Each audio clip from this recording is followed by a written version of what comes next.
It's Grow TV, where we grow together and learn about God. Hello, friends, and welcome to Grow TV. I'm Steve. Christmas has got me all in the feels, specifically feeling nostalgic about some of my old toys that I got as Christmas presents when I was younger. Ooh, this car. I wanted this Hot Wheels track so bad. When I got it, I spent 24 hours straight just watching this car go around and around and around. It was incredible. And this teddy bear, right when I unwrapped him, I named him Burger or Burger Bear.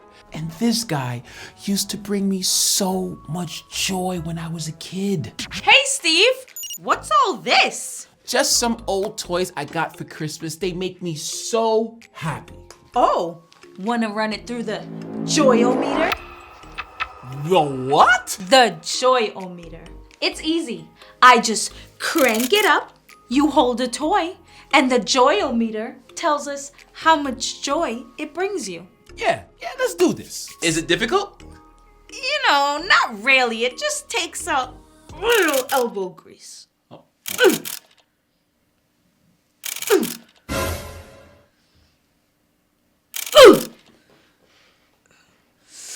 There we go. All right, pick up the first toy. Okay, here. Okay. Whoa, a 7. That brought you a lot of joy. Yeah, I actually thought it would have been more, but I actually was straining my neck watching the loop-de-loop. Oh yeah, that'll knock the joy level down for sure. Okay, next toy. Sure, oh.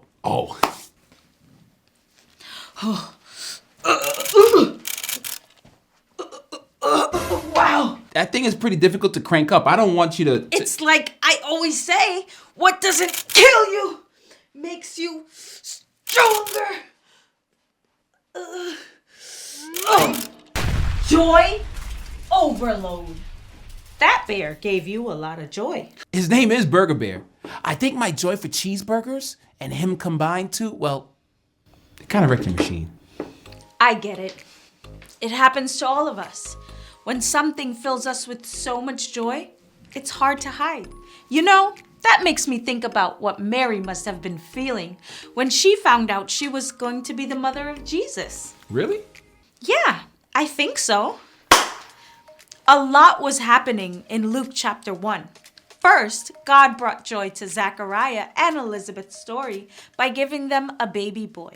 They named him John. John was special because he would spend his life getting people ready for the Savior of the world. That's Jesus, right? Yep, you know it. But before John was born, Mary, Elizabeth's relative, came to visit. You see, Mary just found out that she was going to have a baby. But this wasn't just any baby. This baby would be Jesus, God's own son. Jesus was God's promised Savior of the world. This all seemed impossible. Impossible was right. Was Mary scared? Mary probably felt a lot of things, but the angel helped her to have joy in knowing that nothing is impossible with God. The angel told Mary that her cousin Elizabeth was going to have a baby too. This is why Mary hurried over to visit Elizabeth. When she got there, Elizabeth's baby jumped for joy in her belly. Like the joy-o-meter. Yes, kind of like that. Elizabeth was also very excited to hear that Mary was going to have a baby. In Luke 1:42 and 45, Elizabeth said, "Blessed are you among women, and blessed is the child you will bear. But why am I so favored that the mother of my Lord should come to me?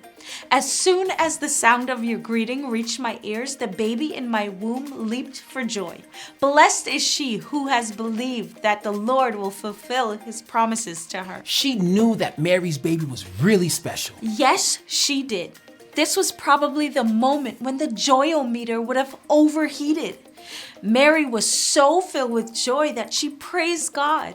In Luke 1:46-49, Mary said, "My soul glorifies the Lord, and my spirit rejoices in God, my Savior, for he has been mindful of the humble state of his servant. From now on, all generations will call me blessed, for the Mighty One has done great things for me.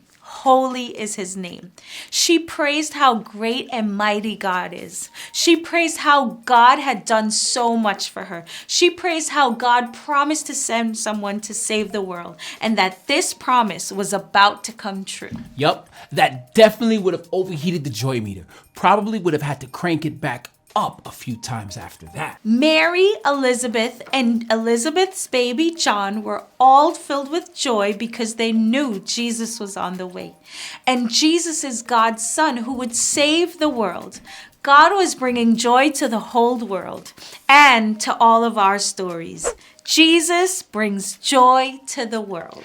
That story was awesome, for real. That's the story of all stories. The best story in the history of stories. Your joy over that story must have brought the joy-o-meter back to life.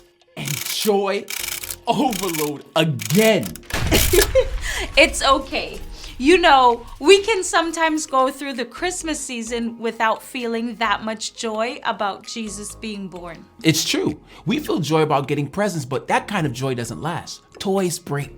Snow melts. The Christmas season passes eventually, but the joy that God gives us is much bigger and stays with us no matter what we go through. That's why Mary couldn't help but sing. The joy that her baby boy would bring to the world would last forever. Right. They had been waiting so long for a savior to come, and now it was happening. And every Christmas, we get to celebrate that it actually happened. Jesus came for all of us. What can you do to celebrate that? Maybe you can sing or dance or say a quiet prayer and thank God. Just remember that Jesus brings joy to the world. It has been fun getting nostalgic with you and learning some Bible stuff. It's always good to learn and grow together. See you next time. Bye.